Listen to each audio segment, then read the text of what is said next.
Hello everybody and welcome to Book Club Review with Cartoon Arts Center. I'm Alicia Dianne and we are doing Steal Like an Artist.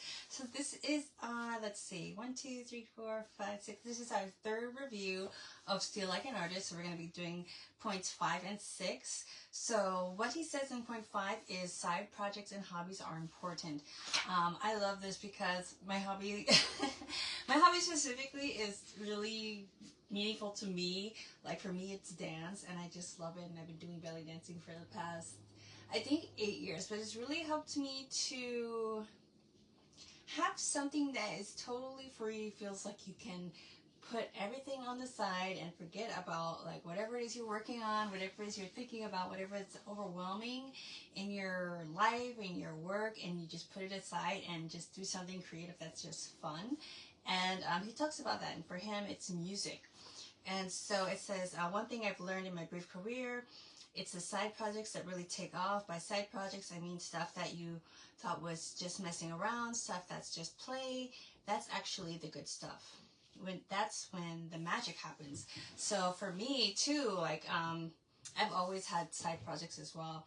And I feel like a lot of artists keep side projects. I like to work on have one main project at a time because I can't like scramble my brain around too much.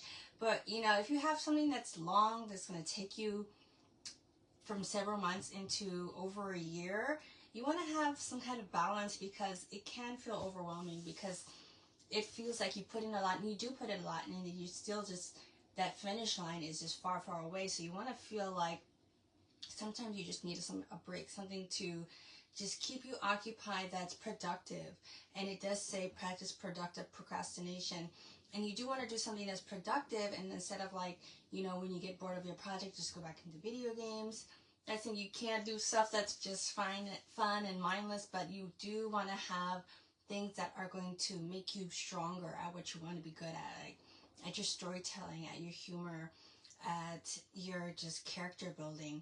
And that's one of the things I did with Good Girl Princess, a little stop motion series. So I think that makes a lot of sense to me.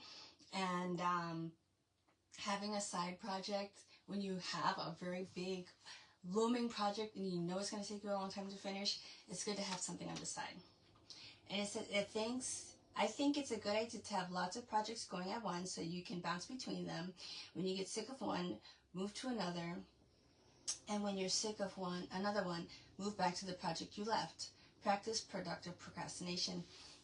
Honestly, I wouldn't do more than 2 at a time. I think that if you have too many, you can get yourself into trouble into just having a bunch of half-made stuff. You don't want to have definitely not more than 3.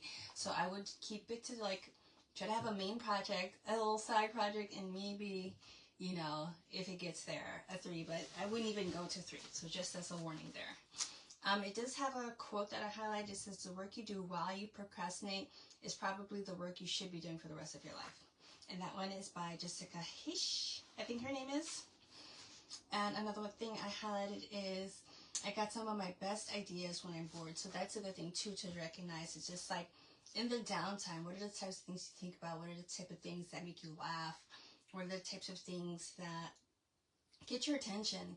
I know like, it's not always like gonna be that way, but there's gonna be times where you just still and it's silent and you're by yourself, and those are the times that you want to think about what are the things that are coming to your mind, what are the ideas that just pop into your mind that maybe you don't pay attention to, but maybe you can start to just be aware and maybe write down some of the thoughts, like, oh, that would be a good movie. Like I do that all the time when I'm watching like TV, or I'm watching a series, or I'm watching a movie while I'm drawing or whatever, and you get an idea in your head from some reason for something that could be a good story. It's a good habit to start writing those things down, or even make a quick sketch, because that can help you to feed into your creativity for projects in the future. And I think it's really important because you never know where that next project is going to come from. It says, don't throw any of yourself away. I think that's really important. Like, like I have my serious stuff, I have my drama, I have my fantasy, but also I have like a real comedy side to me, that I just love comedy, I love humor, and so I always want to make sure, I always want to make sure that I'm feeding that part of myself as well. So whatever parts of your creativity you have, whether it is a genre or whether it is a hobby that you have that's maybe it's something like collecting a certain thing, like something that's important to you. Don't throw it away, even if it doesn't feel like it's related to like your main passion. Still, it's something that's a part of you and something that, even if you don't realize it at first, is something that is going to be meaningful to you and it can help inspire your creativity. So what unifies all of your work is the fact that you made it. And I highlighted the thing that can cut you off. The thing is, you can cut off a couple of passions only to focus on one, but after a while you'll start to feel phantom limb pain. So I thought that kind of made sense too, because there was a period of time, I think like when I was in art school and like a few years after art school, that I kind of stopped doing dance for a while, and I definitely missed it. Like I felt like missing it. I felt like the pain of not having it there in my life. And definitely once I started getting back into dance and I started belly dancing again, I felt like so much happier. I felt like, I don't know, I think it uplifts your whole world, and I think you can't disconnect parts of yourself too much, because every part of yourself, your family, your hobby, your career, all of it is interconnected, and including of course your faith too, whatever you believe in, all of it, all of those parts of you are all connected into one. It says it's important to have a hobby. A hobby is something that's creative just for you. You do it just because it makes you happy. It's like church, he says. He says, don't worry about unity. What unifies your work is the fact that you made it. One day you'll look back and it will all make sense. And I thought that was really good. All right, now we're on to point 6. The secret to do good work and share it with people. And this is something I was just talking about yesterday. I have an accountability group with my girlfriends, and we were talking about just this exactly yesterday, and we were saying like, one thing that I was like thinking a lot, and I just was like, it's so true. I mean, it is important to make the work, and making the work is like the main thing. But in my head, sometimes I feel like, I want to post more and share more, but in my brain is thinking that it's not important. But like, one part of my brain is saying it's not important, but the other part is like, it is very important. It's like equally as important in making the art, because if you just make the art and nobody sees it, then it's almost like you didn't even make it, almost, because you have to be able to share it, and it's important to get it out there to as many people as you can, to the right people. You want to make sure that you're sharing your work, especially your main passion, your main projects. You want to share that. And it says, the classroom is a wonderful, if artificial place. Never again in your life will you have such a captive audience. And it's really true, because he points out that, like, your professor is getting paid to be there, and your classmates are paying to be there to learn. So everyone is like, everyone has a stake in it to hear your thoughts and to hear everyone else's thoughts and to share those thoughts, because they're paying for it. They're being paid for it. So it's true. Like, you never really get that art school experience again after you leave it. And I think I have been chasing that feeling, because I love that experience. I love that vacuum of like just free flowing creativity and ideas, and people are interested, and you're interested in their ideas, and it's like, it's all like a sharing experience. And I haven't had that since then. Well, I haven't had it to that level since then. I think I'm always like trying to get that feeling again, because I don't know why, it's such an amazing thing. But it's true, you have to work harder. It's not that you can't get it after art school, but you have to work a lot harder, because people need a reason to be interested in what you're doing. You can't just you're not in your class anymore. You're not their student anymore. They need a reason to be invested. And if they don't feel like there's a benefit for them, which is that's your job and that's my job, is to make sure that what we're making is benefit, and we're improving our skills, and we're getting to that place where our work is beneficial to other people. That's, I think, when we get that experience again of having that captive audience. Okay, it says it's not people are mean, cruel, or cool. They're just busy. This is actually a good thing, because you want attention only after you're doing really good work. Like, I made so much like weird stuff. Like, if I think about like the art I was making 10 years ago, it has zero meaning at all. But it's true. Like, the more you work and the more you're craving getting that notoriety and attention, and you want people to notice what you're doing, and you don't get it, it does make you work harder. So I think that's kind of the point. It's like when you're just out of school and you're getting to that place, you're not going to get that notoriety right away, but you continue to work, and through that work you get better. And then as you're getting better, then you'll start to get those eyeballs towards you. It says when you're unknown, you can do whatever you want. Experiment, take advantage of those times. Do the stupid projects in your head. Like that's my thought. That's not in here, but really, like, do those stupid projects. You never get that freedom back once people start paying attention, and especially not once they start paying. Okay, I'm gonna read that sentence again. Like I said, I don't know why I have such a hard time like reading this book out loud, but I always mix the words up. It says you'll never get that freedom back again once people start paying you attention, and especially not once they start paying you money. Enjoy your obscurity while it lasts. Use it. So use it to experiment, use it to have fun, use it to play with, use it to get those practice projects out. So when you actually start finishing deeper and more meaningful work, you'll actually be a lot better. And it says the not so secret formula. If there is a secret formula for being known, I would give it to you, but there's only one not so secret formula that I know, and that is do good work and share it with people. So you have to share what you're doing. That's exactly what I was just saying. It's like, if nobody knows what you're doing, it's almost like you're not doing it. And that's the same thing too. I'm trying to make more effort, and I am making more effort to be in public spaces. I'm going to be at WonderCon this year, so I actually have to get my booth. I have my booth number. They gave me my booth number, so I'll be sharing that next time. But yeah, March 28th to 30th, I will be at WonderCon. But yes, I'm doing more types of events like that because I know that I need to be out there and meet more people and kind of show in person too, not just online, but showing in person like the type of work that I'm doing, so that people can really understand and see what I'm doing. And I hope that you can do the same thing too. Share your work with people. Go to conventions and art shows. If you're wanting to be a professional artist, like, share your work. And let's see. Now it's very simple. Put your stuff on the internet. It's like about 10 years ago, it wasn't as easy, but I think it's the same thing, because even though now there's the internet, there's so much competition now. There's so much more competition. So like, even though this book is written, I don't know, but I read this book. First time I read it was, God, it had to be like 15 years ago, because I got it on my Kindle Fire. It was a long time ago when I first read this book. But it's, the thing is, when a lot of, especially like, the last decade, when social media was becoming more and more popular, people say, oh, it's so much easier now than it used to be.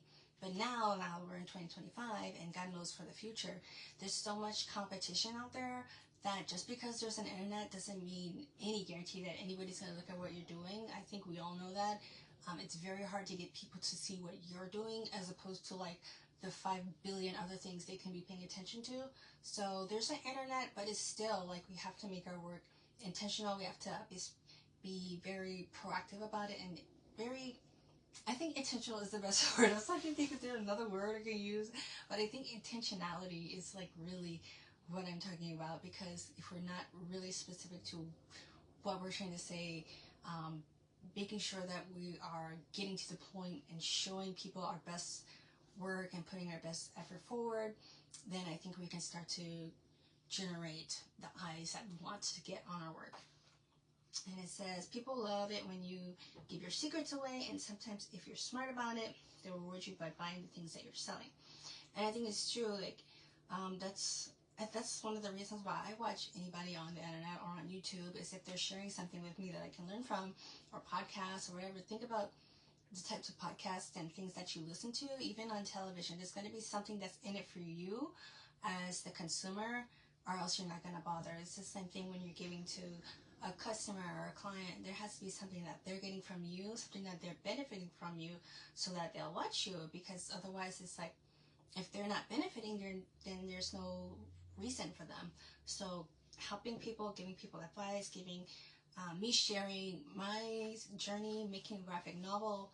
I have a whole watch list. Like, what do they call those things? How do you call it a watch list? It's called anyway, the whole playlist. That's what it's called.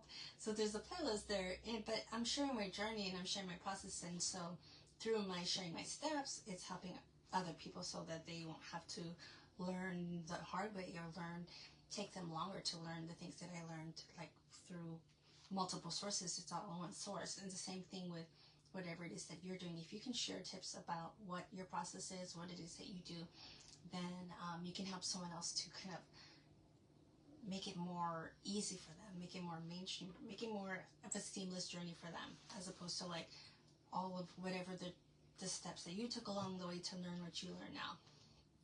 And it says, when you open up your process and invite people in to learn, I learned so much from folks who submit to my newspaper. So he has like a newspaper on his website, and he gets work from people, and he's learning from them just as much as they're getting from sharing their work with him. It says the internet can be more than just a resting place to publish your finished ideas. It can also be an incubator for ideas that aren't fully formed, and I think that's great because like you can experiment, and that's kind of the point. Like make short films. Like one of the best ways to learn about storytelling is making like little short 1-minute films, 2-minute films, just to make them an experiment. Let's see. Most websites and blogs are set up to show posts in reverse chronological order. The latest post is the first post you see. So just like if you think of Instagram, like you're only going to see like the latest post is the one that's going to be there, unless they pin something, and then still it's like if they post something else, like that's going to be the latest thing. When somebody posts a story, it's up for 24 hours. You guys know how it works.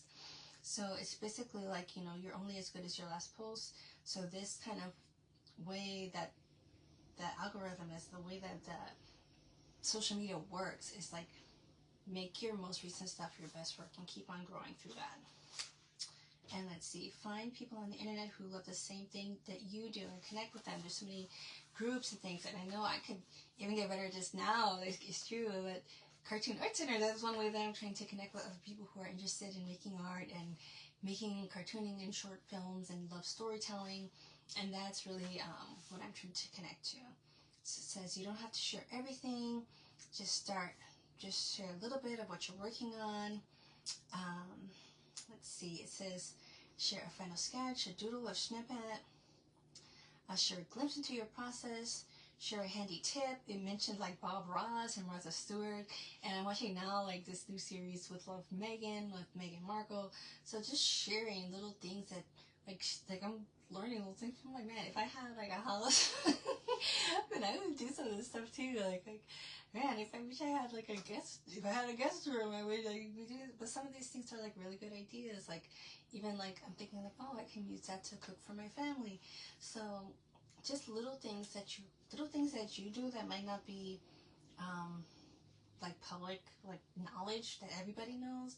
The things like that you do, you can share with people and they can learn from you.